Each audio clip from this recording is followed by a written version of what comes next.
សួស្តីអ្នកទាំងអស់គ្នាថ្ងៃនេះខ្ញុំនឹងបង្ហាញអំពីរបៀបធ្វើ logo Pepsi អញ្ចឹងខ្ញុំសូមបង្ហាញអញ្ចឹងយើងមើលទាំងអស់គ្នា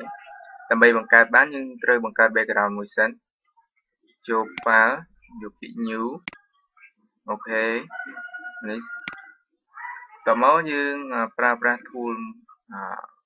edit នេះខ្ញុំមកគូបែបនេះអូខេតូចពេកហ្នឹងគូយើងធំបន្តិចស៊ីឲ្យមូលណាប៉ុណ្ណឹងបន្ទាប់មកខ្ញុំមកកាត់ layer ហើយវាហើយខ្ញុំចាក់ពណ៌គឺខ្ញុំចាក់ពណ៌ក្រហមអូខេសូមទោសវាចេញបែបនេះដោយសារតែយើងកំណត់ filter វាធំពេកទៅដល់30អញ្ចឹងវានឹងចេញមកបែបនេះអញ្ចឹងយើងមិនចង់ឲ្យវាចេញបែបនេះចង់ឲ្យវាចេញច្បាស់យើងសូមដក filter វាត្រឹមតែលេខ0ទៅបានហើយនេះលេខ0អញ្ចឹងយើងគូម្ដងទៀតអូខេប៉ុណ្ណឹង layer អូខេបានដល់ select ចេញតមកខ្ញុំប្រើ tool មួយនេះដើម្បីគូគឺ save នេះខ្ញុំមកគូវាមកហើយយើងទាញគូវាបែបហ្នឹងធម្មតាមកបែបហ្នឹងចង់លេងមកគ្នាបន្តិចដាក់ចេញតមកខ្ញុំប្រើប្រាស់ pencil ដើម្បីមកពុតវាចង់កដាអញ្ចឹងចាប់តាមពុតវាពុតប៉ុណ្ណឹងខាងក្រោមក៏ពុតដាក់ចំកដាដូចគ្នាហើយខ្ញុំពុតវាឡើងវិញនេះតមកខ្ញុំសូម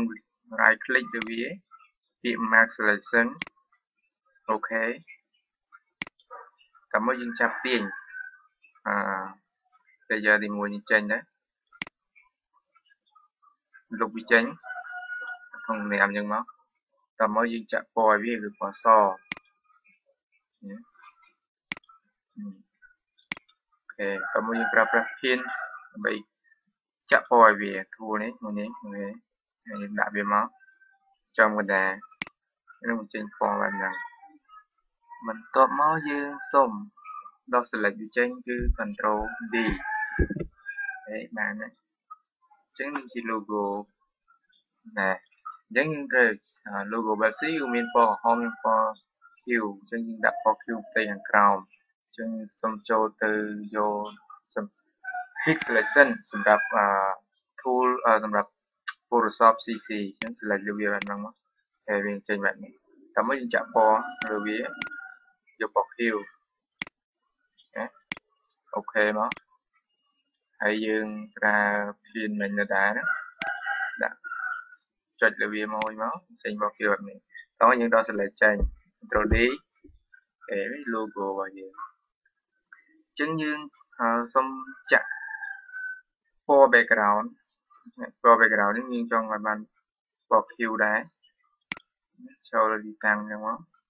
កុំយកខៀវដូច logo វិញយើងយកស្រាលខៀវនេះបែបហ្នឹងមកចែកបែបនេះតែមកយើងយក move tool ដើម្បីទាញរូបនេះយើងបានតែមករូបរបស់យើងចង់ឲ្យមានសភាពព្រើចាងយើងដាក់ visualization មកយើងប្រើ elip មួយទៀតយើងមកគូប៉ុន្តែកំណត់ filter នេះយើងដាក់ filter វាទៅប្រហែល30អញ្ចឹងកំណត់ប៉ុណ្ណាក៏បានប៉ុន្តែដើម្បីវាជះពន្លឺបានឆ្ងាយអញ្ចឹងយើងដាក់30ហើយដាក់ទៅ50ដើម្បីវាចេញបែបណាខ្ញុំមើលដល់យើងគូវាធំតិច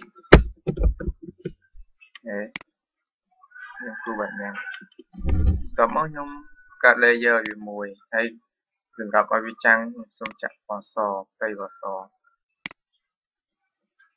អូខេមកចាក់ពណ៌ឲ្យវា no alt backspace ព សតមក Control D ហើយប្រើ Move Tool ដើម្បីទាញវាពាក្យសូ V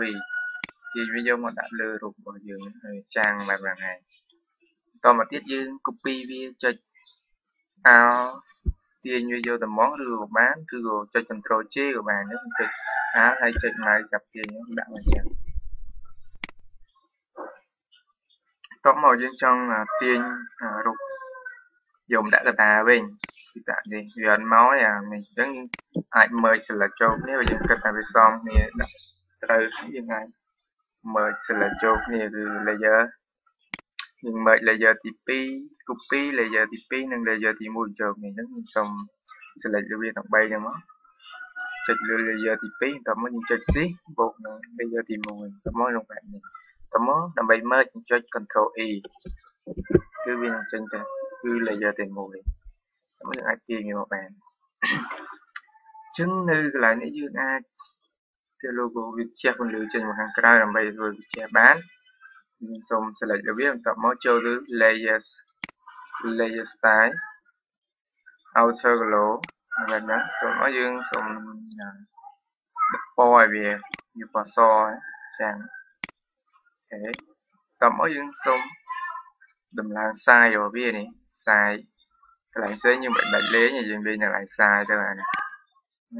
ចឹងជាងលើចេញមកបាត់ហ្នឹងពីចង់បានធំជាងហ្នឹងចង់បានប៉ុណ្ណឹងខ្ញុំយកបាត់នេះខ្ញុំយកតាម95 pixel តោះមកយើងយកពី OK ការស្រេចណាតែមកយើងចង់សរសេរអក្សរដាក់ឲ្យវាថា Pepsi អញ្ចឹងយើងយក tool មួយនេះមក tool គឺ tool មានអក្សរ T ចុចវាហើយយើងសរសេរទៅនឹងសិនមកហើយកន្លែងនេះយើងចាក់ពណ៌ឲ្យច្បាស់ខុសពីផ្ទៃ background របស់យើងកុំឲ្យយើងមើលអក្សរមិនឃើញតមកយើងសរសេរ Pepsi អូខេ Pepsi គឺបែបហ្នឹងហើយយើងចាប់ទាញវាមកដាក់យក text ដាក់ទៅណាដែលយើងគិតថាចង់ដាក់វាកន្លែងណាក៏បានដែរហើយខ្ញុំដាក់នៅកន្លែងផ្ទៃកណ្ដាលអញ្ចឹងណាតែមកខ្ញុំដំឡើងសាយវាឲ្យធំបន្តិច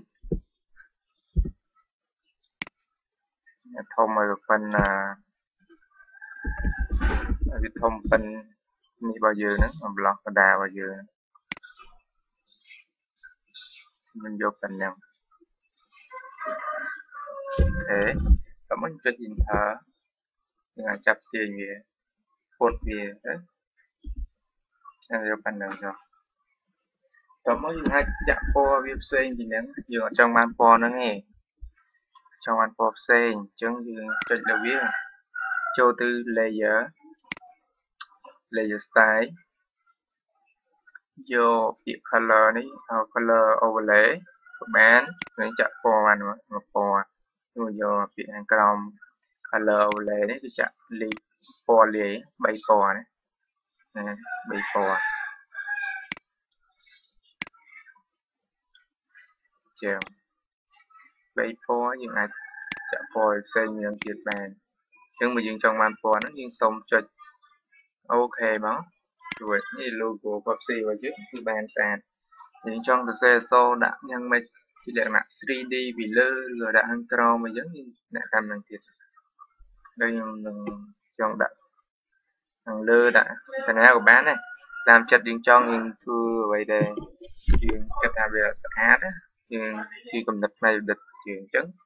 គំនិតរបស់ខ្ញុំបង្ហាញតែប៉ុណ្ណេះសូមអរគុណសម្រាប់ការទស្សនាវីដេអូនេះ